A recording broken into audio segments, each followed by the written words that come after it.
Imagine a warrior whose name echoes through the centuries, capable of shaking the very gates of paradise. A being whose mere appearance makes hearts tremble and melts infernal armies. This is Michael, Prince of the heavenly hosts, the Archangel whose authority transcends earthly and spiritual realms. Amid sacred canons, paintings, and manuscripts, Michael shines as the supreme defender of divine order. But why, after all, does it inspire so much fear? It is not a question of cruelty, but of unshakable justice. In this video, we will explore the roots of this fear, from the earliest biblical mentions to the symbolic representations that have crossed cultures and religions. Get ready for an epic journey through the heavenly halls, witnessing the origin of your quest, the clash that changed the skies, and the meaning of your flaming sword. Throughout this exploration, you'll discover who is Miguel and what are his titles and functions, how the war against Lucifer unfolded, altering the course of eternity, the symbolic power of his image reflected in art and liturgy, the different religious views that portray this archangel in a unique way. Join us as we unravel each chapter of this celestial narrative. If you've ever felt chills when you hear about the warrior angel, this video is for you. And in the end, I want to know, which aspect of Miguel impresses you the most? Leave your comment and subscribe so you don't miss the next celestial mysteries.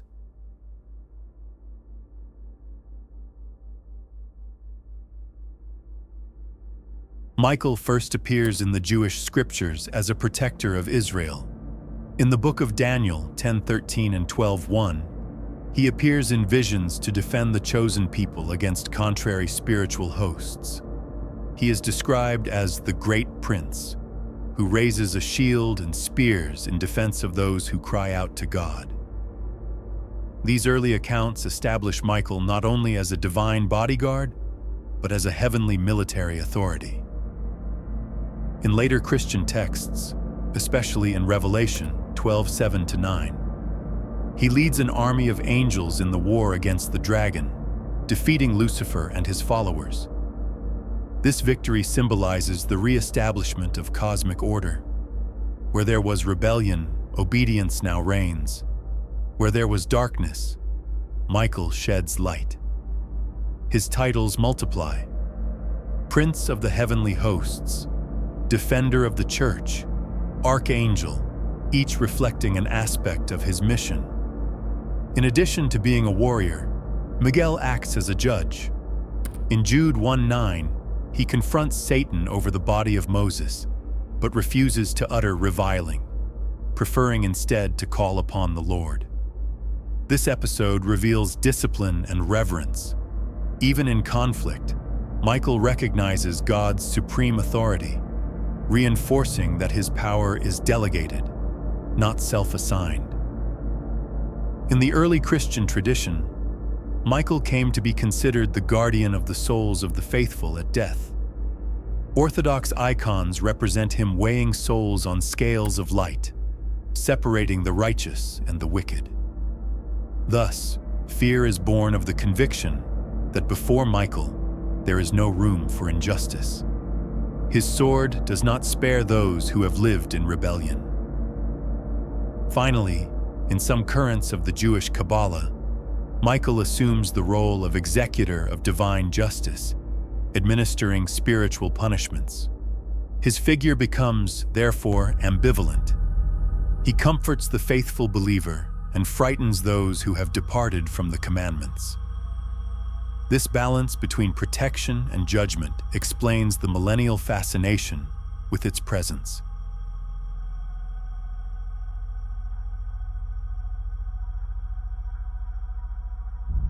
Among the most dramatic celestial events is the Lucifer rebellion. Raised as one of the angelic firstborn, endowed with beauty and wisdom, Lucifer exalted himself, desiring to be equal to the Most High. This ambition marked a watershed in spiritual history. Michael, as commander of the divine legions, was ordered to confront this uprising. Apocalyptic descriptions tell of battles that echoed through the heavenly corridors. Blades of fire, resounding trumpets, and armor of splendor species clashed with shadowy legions. More than a physical confrontation, it is a clash of principles: obedience versus pride, humility versus rebellion. Miguel's victory was decisive. Lucifer and his followers were cast out of heaven and cast down to earth, becoming demons. This episode not only symbolizes the punishment of pride, but establishes Michael as guardian of the divine hierarchy. Since then, every manifestation of spiritual pride can be traced back to that inaugural battle. In esoteric traditions, Michael is said to have kept the flame of fidelity burning in certain wavering angels, showing that his role was not simply exterminating, but also potentially redeemer. However, Lucifer's defeat made it clear that the warrior archangel does not tolerate disorder. In Baroque art, especially in the works of Guido Reni and Rubens, Michael appears with the triumphant banner over the dragon, wielding the spear or flaming sword.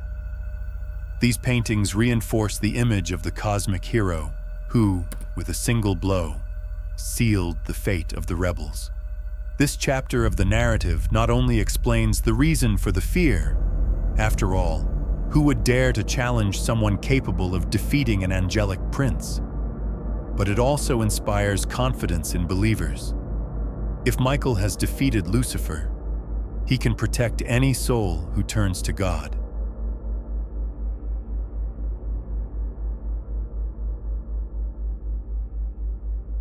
The image of Michael immediately conveys authority and respect. The most recurrent elements are flaming sword or spear, represents divine discernment that cuts through lies and evil. Scales symbolizes impersonal judgment, weighing acts and intentions. Resplendent armor signals invincibility and protection. Trumpet, associated with the announcement of the final judgment or new spiritual battles. In Renaissance art, Michael is depicted with defined muscles and serene features, demonstrating that strength and compassion go hand in hand.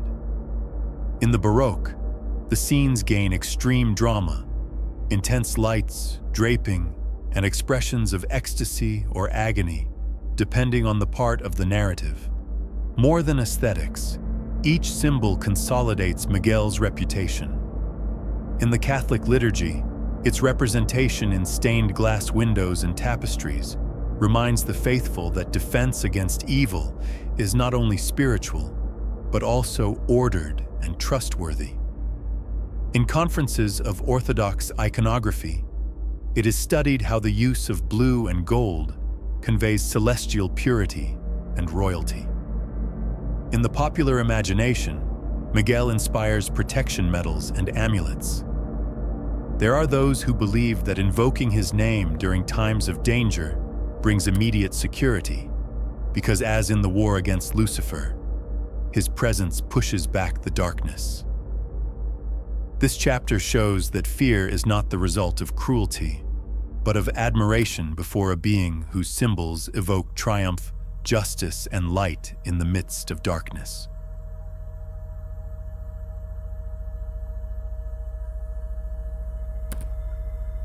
Although he is a central figure in Christianity, Michael also appears in other traditions. Judaism. In addition to the passages in Daniel, Michael is seen as Israel's protector, the archangel who intercedes for the 12 tribes. In rabbinic literature, he defends the people against accusations in the heavenly court, emphasizing his role as an advocate and guardian. Islam. As Maka'ol, he assumes the position of angel of provision, risk, and rain. Unlike the exclusive warrior, in Islam, Michael brings material blessings and sustenance, but retains the function of doer of justice before the wicked. Orthodox Christianity.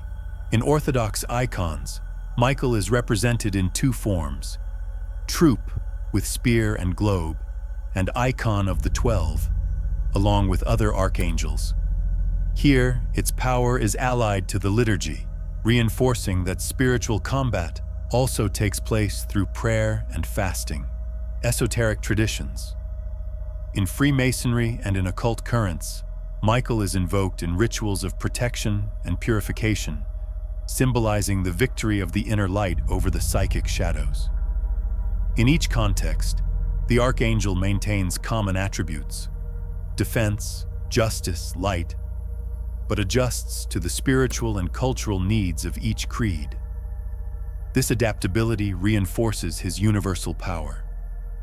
Michael transcends religious boundaries and unites believers of different faiths around the same ideal of protection and righteousness. Medievalist accounts speak of crusades under his invocation, knights swearing allegiance to Saint Michael before going into battle. In Sufi communities, prayers to Michael ask for balance between body and spirit, remembering that physical strength needs to go hand in hand with divine mercy. This interfaith panorama demonstrates that Michael's fear is not sectarian, but a reflection of his role as a balance between justice and compassion in all cultures. Michael inspires awe because he embodies divine authority that does not fail. Whether by trampling on the forces of evil, weighing souls with fair scales, or bringing provision to those in need. It is not a raw being, but a being of absolute justice, a faithful defender of the order of the Creator. Every sword raised in the heavens and every trumpet sounded reminds us that as long as there is rebellion, there will be Michael to restore harmony. Whether you're a believer, curious, or appreciative, Archangel Michael offers a vibrant example of courage and discipline. His figure transcends eras, cultures, and languages, uniting people for the ideal of a justice that does not bow to pride and the certainty of protection in times of adversity. And now, I want to know from you, which chapter caught your attention the most? Was it the war against Lucifer, the majestic symbols, or the different interfaith views? Leave it in the comments. Don't forget to like the video, subscribe to the channel, and activate the bell so you don't miss our next dives into celestial mysteries. Until next time, and may Miguel's light accompany his path.